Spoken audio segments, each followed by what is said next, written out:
The call came on a Tuesday morning while I was reviewing quarterly reports for Sterling Hospitality Group. My assistant buzzed through. "Mr. Sterling, you have a call from Elegant Events Wedding Planning." I almost declined. Then I remembered. My younger brother Marcus was getting married next month.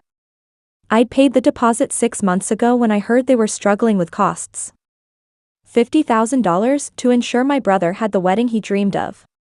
The family never knew it came from me. David Sterling speaking. "Mr. Sterling, this is Amanda from Elegant Events. I'm calling about the Henderson Miller wedding next month." Her voice sounded strained. "I have some uncomfortable news about your invitation." I set down my pen. "Go ahead." "Your family contacted us yesterday. They've asked us to remove you from the guest list entirely. They said there was a family disagreement and they specifically requested that you not attend the ceremony or reception." The words hit like a physical blow, but I kept my voice steady. "I see." However, Amanda continued quickly. "They also asked if they could keep the $50,000 deposit you paid for the event. Mrs. Henderson said the family had already spent that money on other wedding expenses." For a moment, I said nothing. Through my office window, I could see the city skyline, half of which I owned through various investment companies. My family had no idea that their disappointing son, who they claimed never amounted to anything, controlled a hospitality empire worth $3.8 billion. "Mr. Sterling, are you there?" "Yes," I said calmly. "I'd like you to cancel the entire wedding." "I'm sorry, what?" "Cancel the Henderson Miller wedding." "All of it?" "The venue, the catering, the flowers, everything." Amanda's voice rose in panic. "Sir, I don't understand. You're not the groom. You can't just." "Amanda." I interrupted gently. "What's the name of your company?" "Elegant Events Wedding Planning." "And who owns Elegant Events?" I heard papers rustling. Sterling Event Holdings." "And who owns Sterling Event Holdings?" A longer pause. "Sterling Hospitality Group." "That's right. And I'm David Sterling, CEO and sole owner of Sterling Hospitality Group. So yes, I can cancel this wedding. In fact, let me be more specific.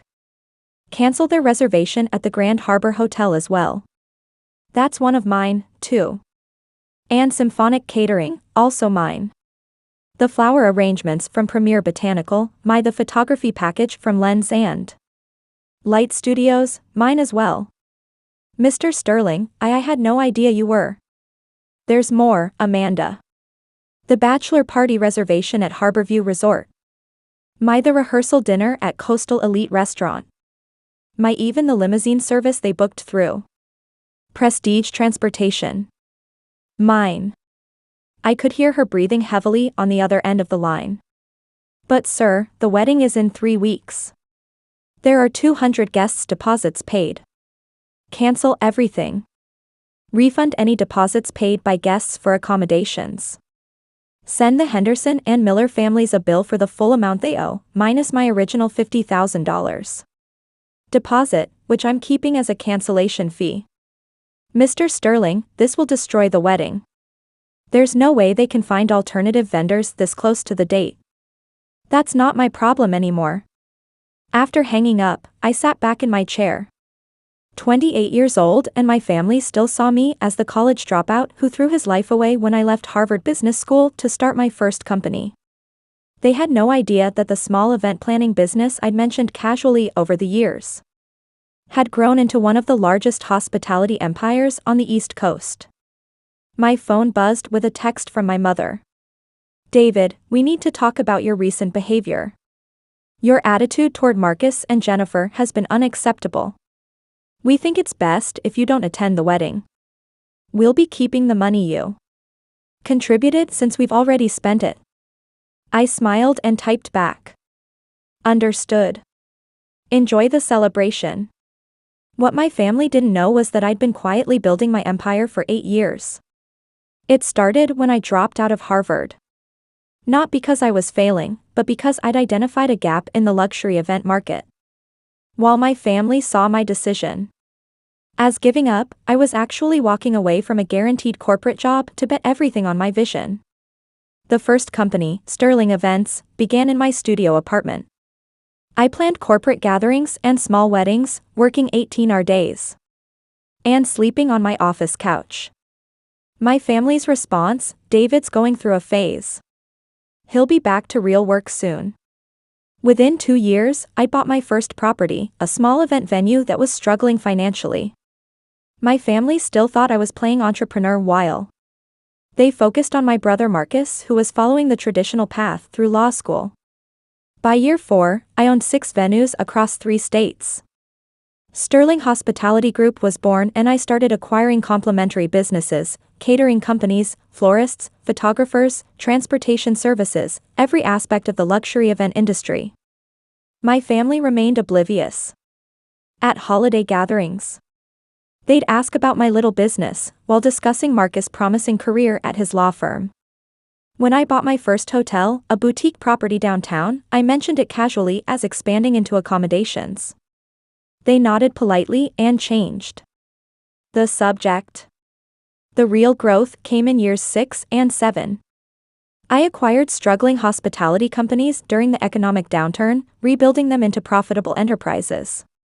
Harborview Resort, Grand Harbor Hotel, the entire coastal elite restaurant chain, all companies my family had heard of, never realizing their disappointing son owned them. My phone started ringing 30 minutes after my conversation with Amanda. "David," it was my father's voice, tense and confused. "I just got a call from some woman saying our wedding venue was cancelled. There must be some mistake." "No mistake, Dad." "What do you mean no mistake? This is ridiculous. We have a contract. A contract with Sterling Event Holdings, which is owned by Sterling Hospitality Group, which is owned by me." The line went quiet for several seconds. "David, what are you talking about?" "I'm talking about the fact that you can let my invitation to my own brother's wedding while asking to keep the $50,000 I paid for it. So, I can let everything else." "You paid for the wedding? The venue, the catering, the hotel blocks, the flowers, the photography, the rehearsal dinner, the bachelor party, the transportation, all of it goes through companies I own." "Congratulations, Dad. You just uninvited the person who was paying for your son's entire wedding." Another long silence. "David, I think there's been a misunderstanding." "No misunderstanding. You made it clear I'm not welcome at family events." "So? My companies aren't welcome to provide services for family events either." "Companies? David, what companies? You plan parties?" I almost laughed. After 8 years, he still thought I planned birthday parties. "Dad, I own Sterling Hospitality Group. We control 47 venues, 23 restaurants, 12 hotels, 6 catering companies, and 11 event service providers across 7 states. We generated $1.2 billion in revenue last year." That's impossible." Check our corporate website. Check the business registry. Check Forbes' list of fastest growing private companies. We were number 17 last year. I heard muffled conversation in the background. Mom had joined the call. "David." Mom's voice came through shaky and uncertain. "We had no idea you were successful. You never told us." "I tried to tell you. Every family gathering for 8 years, I tried to share what I was building. Remember when I mentioned buying the Harborview Resort? You said it was nice that I was staying busy. When I told you about expanding into hotels, you asked when I was going to get a real job, but you dropped out of Harvard to build this empire. I saw an opportunity and I took it. While Marcus was studying contract law, I was writing contracts that generated millions in revenue." My father cleared his throat. "David, surely we can work something out. Marcus's wedding is no longer my concern. You uninvited me, remember? You made it clear that my presence would somehow diminish your perfect family celebration. We didn't know. You didn't know because you never bothered to actually listen to what I was telling you. You saw a Harvard dropout and decided I was a failure. You never looked deeper. My phone buzzed with another call. Amanda, again, Dad, I need to take this. David, wait. I switched to the other line. Amanda, Mr. Sterling, I've been getting calls all morning. Your brother, your parents, even the bride's family. They're all asking about rebooking. And sir, with 3 weeks' notice, it's impossible. Every quality venue in the region is booked solid. The catering companies are committed to other events. There just aren't alternatives available. What about the Grandview Manor? That's one of your properties, too, sir. And it's already booked for that weekend, right? Well, then they'll need to figure something else out. Mr. Sterling, your mother called crying. She said there are 200 people invited, family flying in from across the country. She's begging for any solution. I considered this. Any solution? Yes. Sir. All right. Here's what we'll do. They can have the wedding at the Grandview Manor, my smallest venue. Reception capacity for 80 people maximum. Basic catering package. House flowers.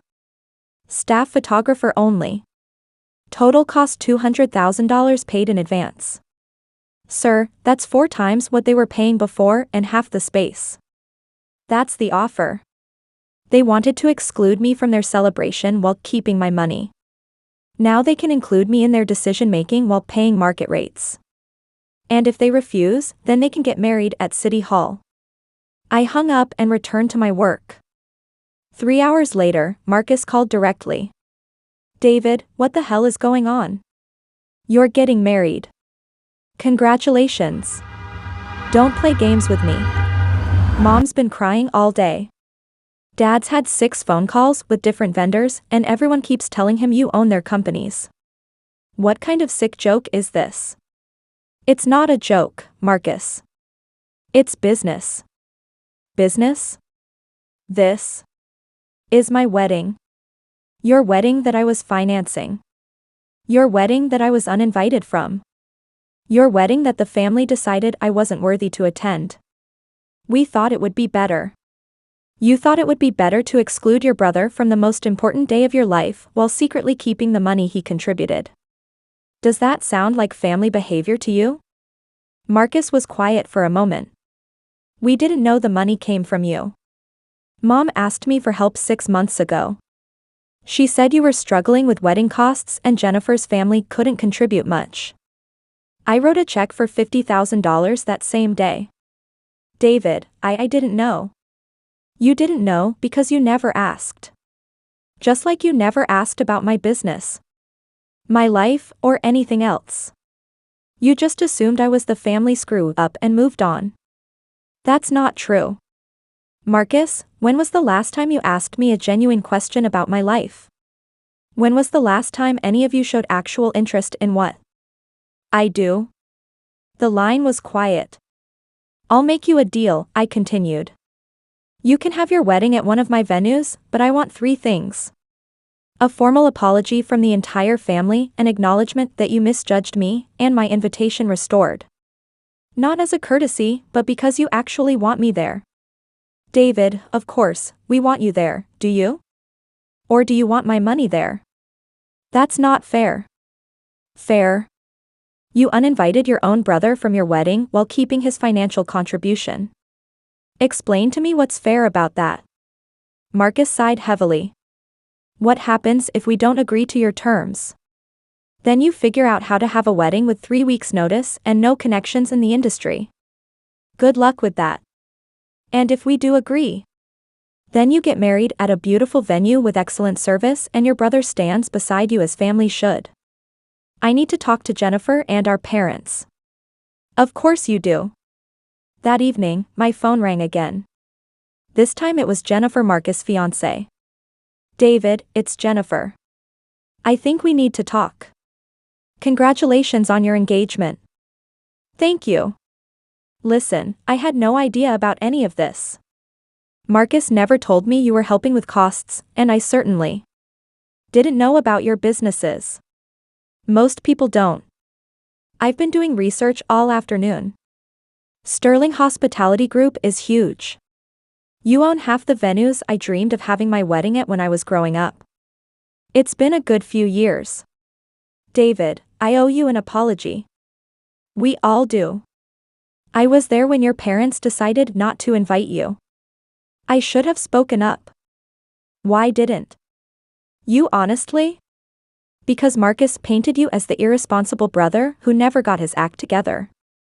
I believed him. And now I realize that Marcus doesn't actually know you at all. None of them do. Jennifer paused and I could hear emotion in her voice. David, I would be honored to have you at our wedding. Not because of your businesses or your money, but because you're Marcus' brother and you clearly care about family more. Then the rest of them realized. What does Marcus say? Marcus is processing. He's realizing that his big brother isn't who he thought he was. It's a lot to take in. And your parents, they're scared. They've spent years treating you like the family. Disappointment. And now they're learning you're probably the most successful person in the room at any gathering. Success isn't just about money. No, but respect should be about recognizing when someone deserves it. And clearly, you've deserved it for a long time. The next day, Amanda called with an update. Mr. Sterling, your family has accepted your terms. They've paid the deposit for the Grandview Manor package, and they formally requested that your invitation be restored. Did they agree to all the conditions? Yes, sir. Your father specifically asked me to tell you that the family would like to meet with you before the wedding to offer a formal apology. And your brother wants to know if you'd consider being his best man. I sat back in my chair looking out at the city skyline again. 8 years of building an empire while my family saw only failure. 8 years of trying to share my success while they heard only excuses. 8 years of proving myself while they waited for me to grow up. Amanda. Yes, sir. Tell them we'll have the meeting. Schedule it for this Saturday at the Harborview Resort, my private dining room. And Amanda, yes. Make sure the catering is perfect. The meeting was scheduled for 2 p.m. on Saturday. I arrived early and stood by the floor-to-ceiling windows overlooking the harbor. This resort had been my biggest acquisition, a failing property that I'd transformed into the region's premier destination. The private dining room alone was worth more than most people's homes. My family arrived together. Mom, Dad, Marcus, and Jennifer. They looked around the room with obvious amazement. Crystal chandeliers, hand-carved furniture, a view that stretched for miles across the water. David, Dad said, extending his hand formally. Thank you for meeting with us. Have a seat. They settled around the mahogany table as servers brought in lunch prepared by the same kitchen that catered to governors and celebrities. This place is incredible, Mom said quietly. I had no idea that I owned it. I mentioned buying a resort property 3 years ago. You said you were expanding your business. I was. This was the expansion. Dad cleared his throat. David, we owe you an apology. A major one. Go ahead. We misjudged you badly. For years, we saw what we expected to see instead of what was actually happening. Marcus leaned forward. David, I'm sorry. I'm sorry for dismissing your achievements, for assuming you were irresponsible, and for letting the family uninvite you from my wedding. Why did you assume I was irresponsible? Because you dropped out of Harvard. Because you never had a traditional job. Because you never bragged about your success. Would bragging have helped? No. But maybe if you'd been more direct about what you were building. I smiled slightly. Marcus, I told you 3 years ago that I'd acquired a hotel chain. You said, that's nice. And changed the subject to your latest case at the law firm.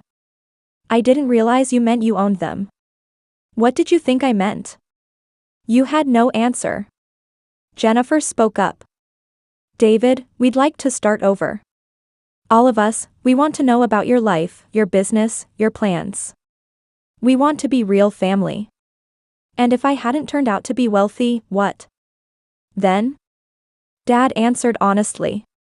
Then we probably would have continued misjudging you. That's what makes this so shameful. At least you're honest. Mom had tears in her eyes. David, I'm proud of you. I'm proud of what you've built. But more than that, I'm proud that you still wanted to help with the wedding even after how we treated you. You're my family. That matters to me even when it doesn't seem to matter to you. Marcus stood up and walked around the table. David, I know I don't deserve it, but I'd like to ask again.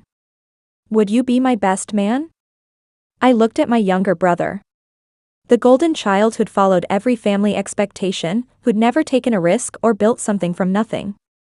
For the first time, I saw uncertainty in his eyes. He was finally seeing me clearly. Marcus, I'd be honored. The wedding took place 3 weeks later at the Grandview Manor. Despite being my smallest venue, it was still spectacular. Overlooking the coastline with gardens that had been featured in architectural magazines, the family that had once dismissed my party planning business watched in amazement as my staff executed a flawless celebration.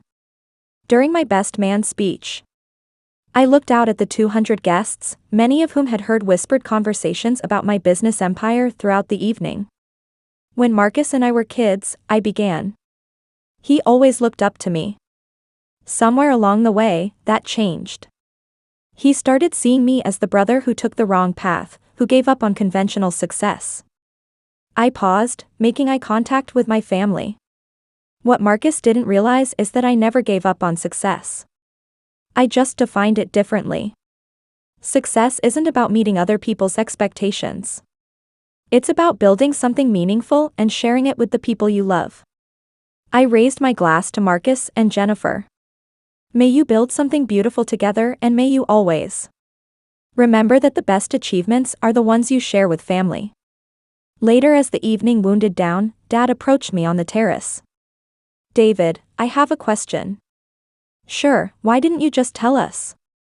Why let us think you were struggling all these years? I considered this carefully, Dad.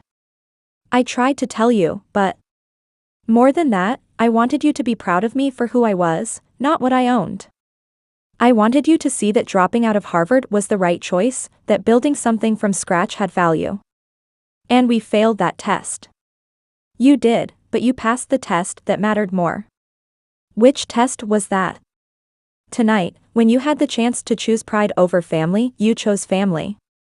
When you realized you were wrong, you admitted it. That's worth more than years of recognition. Dad put his hand on my shoulder. I'm proud of you, son. Not just for your success, but for your character. You had every right to walk away from this family, and instead you saved your brother's wedding. Family is family, Dad. Even when they don't act like it. As I drove home that night, I reflected on the 8 years I'd spent building my empire in plain sight of a family that couldn't see it. The Harvard dropout who became a billionaire. The party planner who created a hospitality dynasty. The family disappointment who turned out to be the family foundation. My phone buzzed with a text from Marcus. I'm sorry it took me so long to see who you really are. I'm lucky to have you as a brother. I smiled and typed back, welcome to the family business. Because that's what it had always been about, not just building companies, but building something that could bring family together. It just took them a little longer to realize it. The next morning, I woke up to 17 missed calls and 43 text messages. The wedding had been featured on several social media accounts, and people were sharing photos of the venue, the food, and the celebration. But more importantly, I had messages from my parents, my brother, and Jennifer, all asking when we could have dinner again, real dinner this time, family dinner. As I sat in my office Monday morning, looking out at the city skyline that I'd helped shape, I realized something important. Success isn't about proving people wrong. It's about being strong enough to keep loving them even when they are wrong. And sometimes if you're patient enough, they figure it out on their own.